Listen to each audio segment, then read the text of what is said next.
Hello मेरे प्यारे बच्चों, आप सभी का हार्दिक स्वागत है, हार्दिक अभिनंदन है आपके अपने प्यारे चैनल यूपी के गुरुदेव में। प्यारे बच्चों, आज का हमारा टॉपिक है रस। क्या होते हैं रस और कितने प्रकार के होते हैं रस, इसके कितने अंग होते हैं, ये सभी हम समझेंगे रस के बारे में। और 10th क्लास में ज़्यादातर रस कितने होते हैं, 2 रस पूछे जाते हैं, तो हम उनको सब मतलब पहले बता करके रस कितने होते हैं, उसके बाद हम दोनों के रसों को कंप्लीट करेंगे। सर्वप्रथम रस क्या होता है, यानी कि रस रस होता क्या है ये हम देखेंगे। किसी भी काव्य किसी भी काव्य के द्वारा हमें जो भी भाव उत्पन्न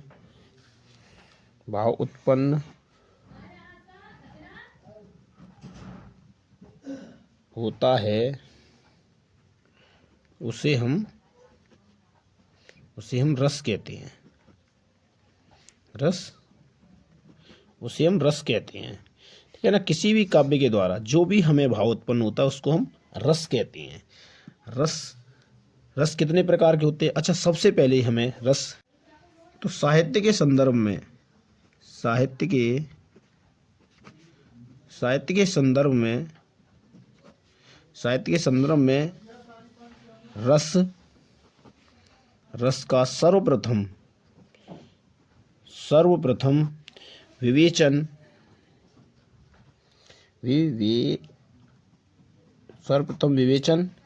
किसने किया था पता है? भरत मुनि ने किया था। भरत मुनि ने किया था।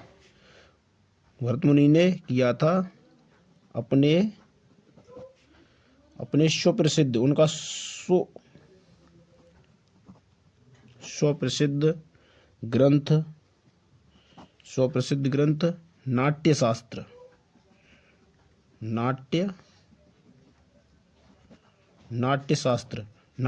को हम पंचम वेद भी कहते हैं।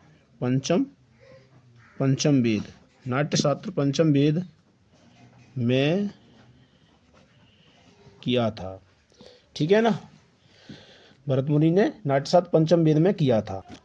भरत मुनि ने जो रस थे हमारे, उनकी संख्या 8 बताई थी। भरत मुनि ने जो बताए थे, भरत मुनि ने रसों की संख्या कितनी बताई थी? 8 बताई थी, ठीक है ना। उसके बाद अभी हमारे जो मौजूद में है वो 9 रस हैं। जो नौवां जो रस है वो रस है शांत रस। इसको दिया था उदय भट्ट ने दिया था। इसका जो स्थायी भाव है शांत का, वो होता है, शांत रस का स्थायी भाव होता है निर्वेद, या हम विभक्ति और बोल देते हैं, ठीक है ना, निर्वेद या विभक्ति। ठीक, 2 रस और जोड़े गए थे, जो मतलब कुल अभी रस हैं जो कंप्लीटली रस हैं 10वां रस एक हमारा दिया था। 10वां रस दिया था वात्सल्य रस दिया था। वात्सल्य जो रस था वो दिया था हमें आचार्य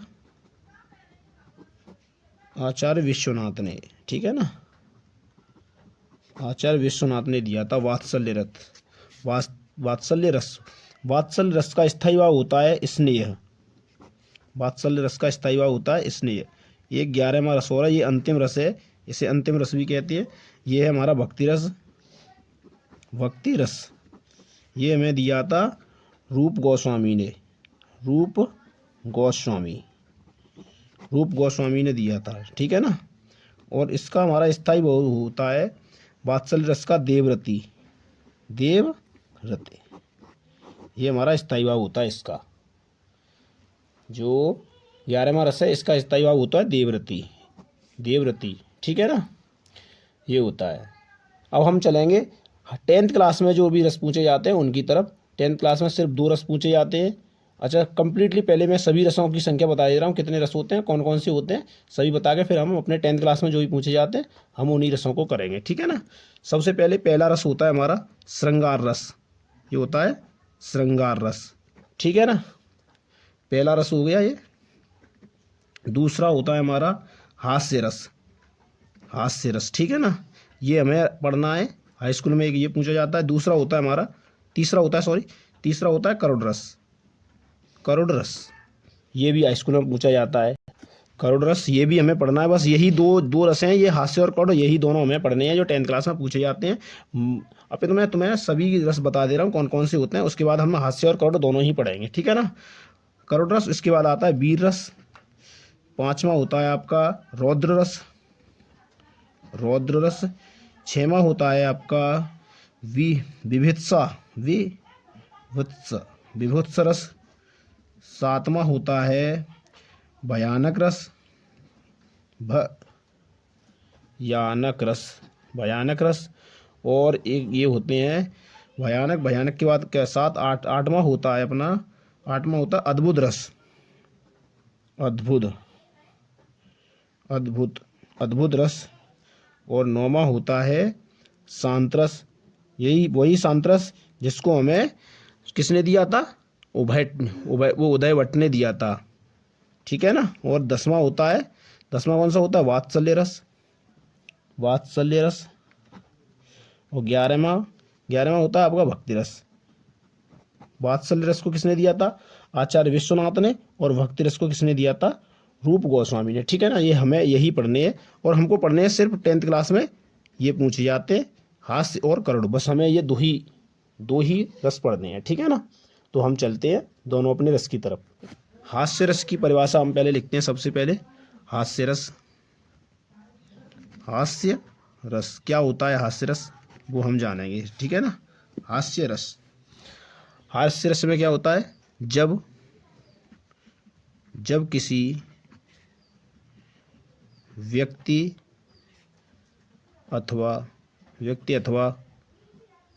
अथवा वस्तु की आकृति या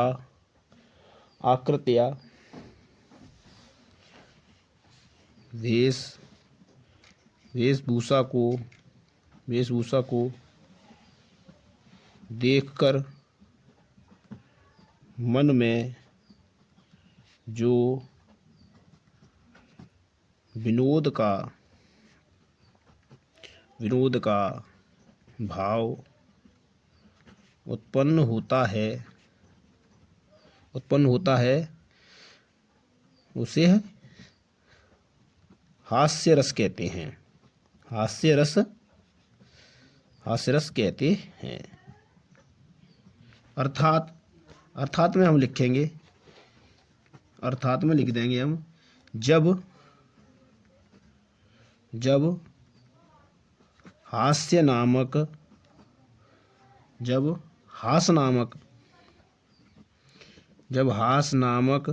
स्थायी भाव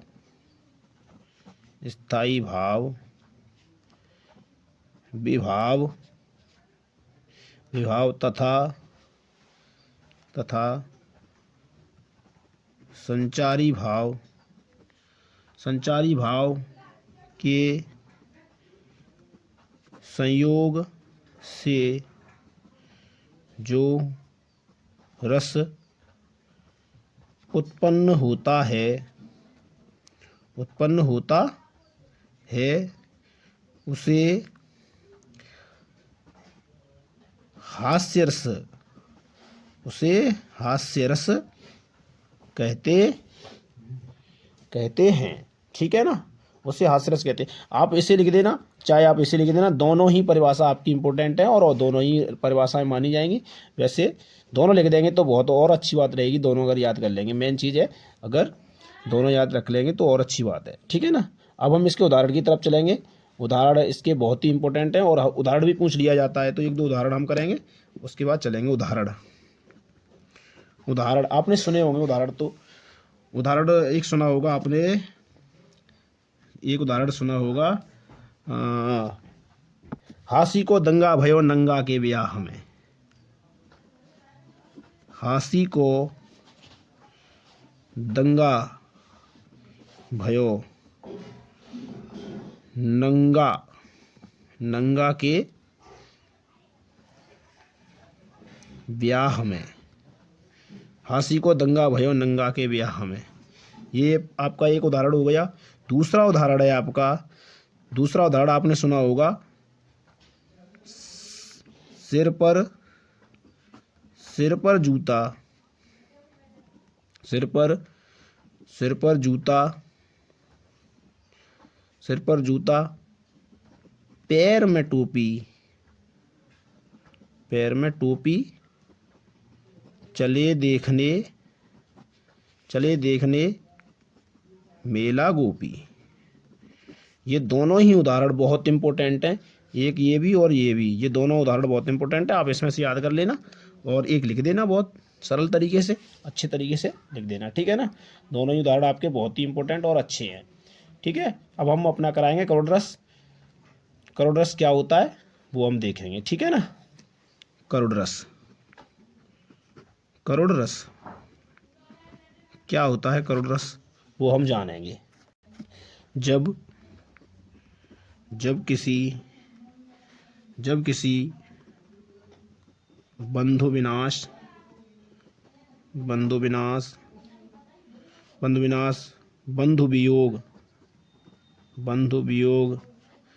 वियोग तथा प्रेमी के सदैव के लिए बिछड़ जाने पर जो रस उत्पन्न होता है उसे करोड़ रस कहते हैं। करोड़ रस कहते हैं। अर्थात में लिख देंगे हम, अर्थात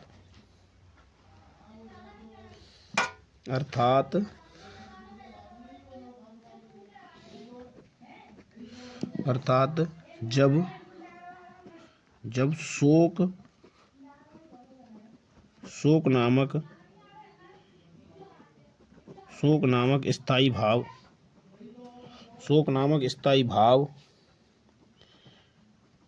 विभाव तथा संचारी भाव के संयोग से जो रस उत्पन्न होता है उसे करोड़ रस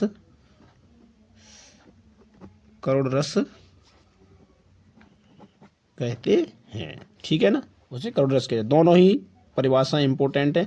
इसको लिख देना या आप इसे लिख देना, आप या चाहो तो दोनों को लिख देना तो बहुत अच्छा रहेगा और बहुत ही बढ़िया रहेगा, दोनों में लिख देंगे तो, ठीक है ना।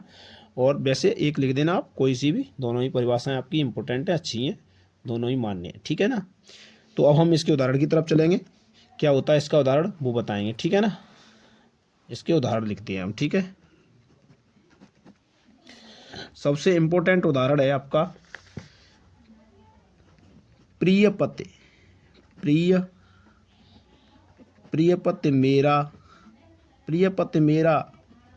प्राण प्यारा कहाँ है। प्रिय पति मेरा प्राण प्यारा कहाँ है। दुख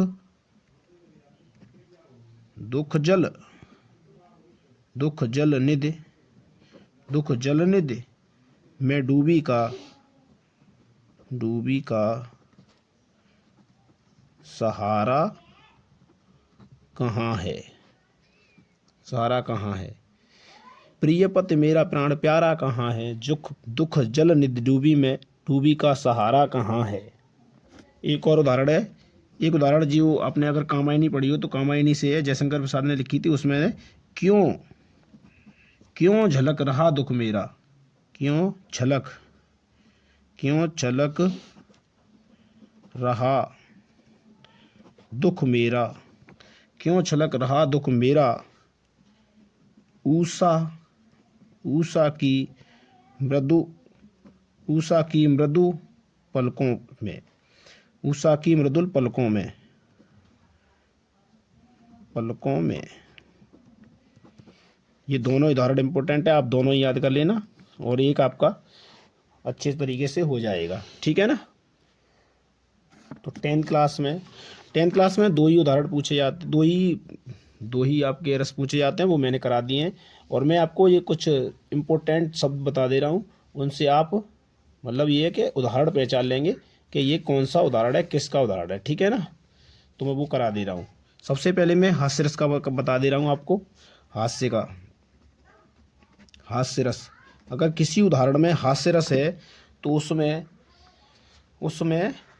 कौन कौन से शब्द आ सकते हैं उसके उदाहरण में। एक तो हास है, हास होगा, हंसे, मुस्कराए, मुस्कराए या मुस्काना, या मुस्काना, मुस्कुराना, मुस्कराए, ये ऐसे शब्द अगर आए तो उस वाले उदाहरण में आपका हास्य रस होगा, ठीक है ना। और दूसरा है हमारा, दूसरा है करुण रस। करुण रस में क्या क्या हो सकता है, करुण रस में हम देखेंगे, करुण रस के उदाहरण में आपका करुणा, करुणा, शोक, मृत्यु, मृत्यु या रोना, रोना, विलाप, रोना, विलाप, हाय, हाय और चिल्लाना, चिल्लाना, दीनहीन, दीनहीन, ऐसे शब्द अगर आए तो वहाँ पर हमारा क्या होगा, वहाँ पे हमारा करुण रस होगा, ठीक है ना। या आप उदाहरण अगर आ जाए तो उदाहरण को आप पहचान सकते हैं इन शब्दों से, ठीक है ना। और टेंथ क्लास का हमने दो ही रस पूछे जाते हैं, हमने दोनों रस करा दिए, हास्य रस और करुण रस। और आप हमारे चैनल पर नए हैं तो चैनल को सब्सक्राइब कर लें ताकि हमारी सभी वीडियोस आप तक पहुंचती रहें। और मैंने धीरे धीरे सभी वीडियोस डाल रखी हैं, आप और भी वीडियोस हैं उनको देख सकते हैं। संपूर्ण व्याकरण मैंने करा दिया धीरे धीरे, ठीक है ना। Thank you watching my all videos, thank you so much, all the best.